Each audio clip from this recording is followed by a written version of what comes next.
Hello, my name is Cameron Connor, and I am here to answer question 2 for week 6. So the first question is describe how you wrote your introduction section in your research proposal. So basically, the way I developed my introduction section is I stated my problem that I found in college athletics, and I mentioned a few stats that I found along to back up my concern or my problem that I have in college athletics. So that's kind of how I went about creating my introduction.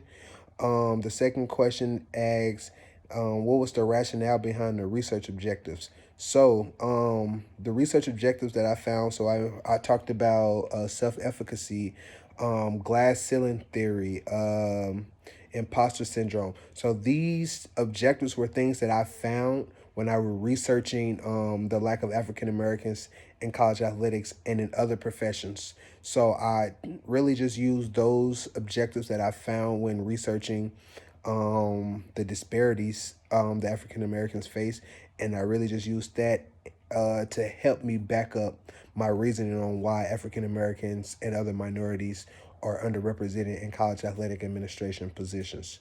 The second question asks also in this next section of the research proposal is the methodology, which includes the 4 sections. What rationale did you use to select and identify your subject?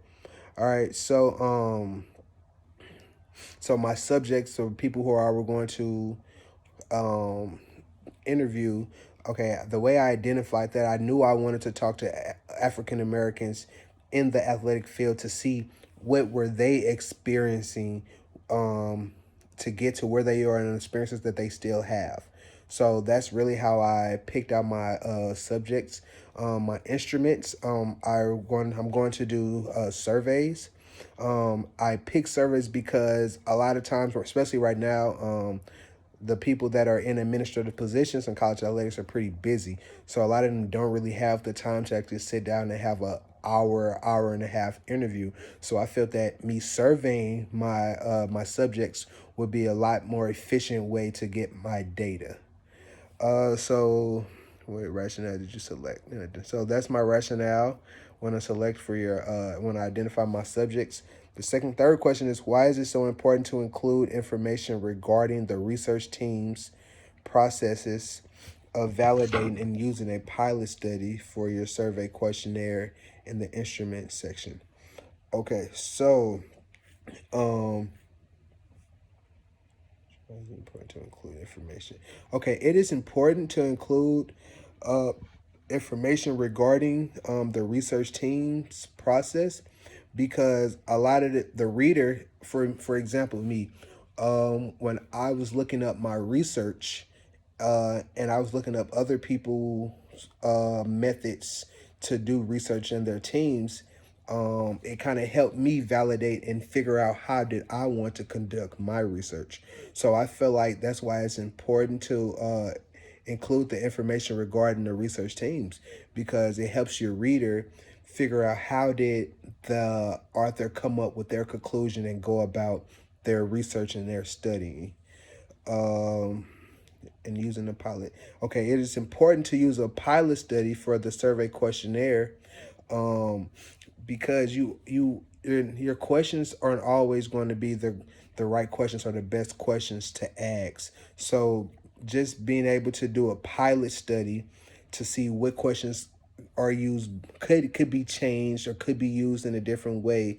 I feel like that helps because at the end of the day you want to collect your data and you want your data to be accurate. So you want to do a pilot study so you can get all the nicks and kinks out and what you can do better so you can be able to gain as much evidence or information from your research. So that's the end goal.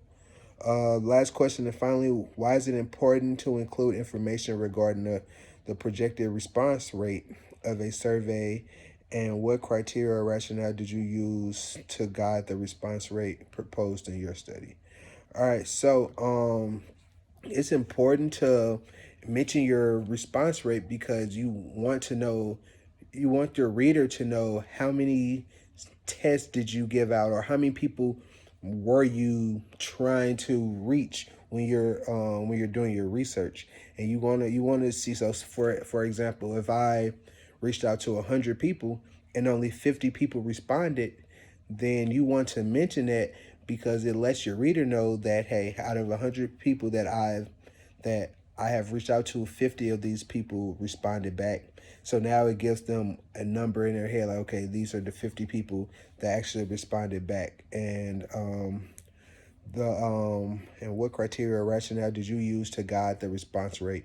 So I haven't finished sending out my surveys, but one thing I feel like that will help when with your response rate is adding an incentive. So for example, with me, I'm going to be sending out my survey to other college athletic administration people. So and so to increase my rate, I'm going to actually reach out to people that I know personally, so I can be like, hey, if you respond to this, then I can send you a gift card or a thank you letter or something of that nature. And so you can increase your response rate. I'm still thinking about another way that I can actually increase my response rate, but from experience, I know a lot of people may give out gift cards or may provide lunch or dinner for their representative. I remember when I was a subject for someone's research paper, they offered to give me lunch if I were to complete the survey. So incentives are always good to increase the response rate to your study. Thank you.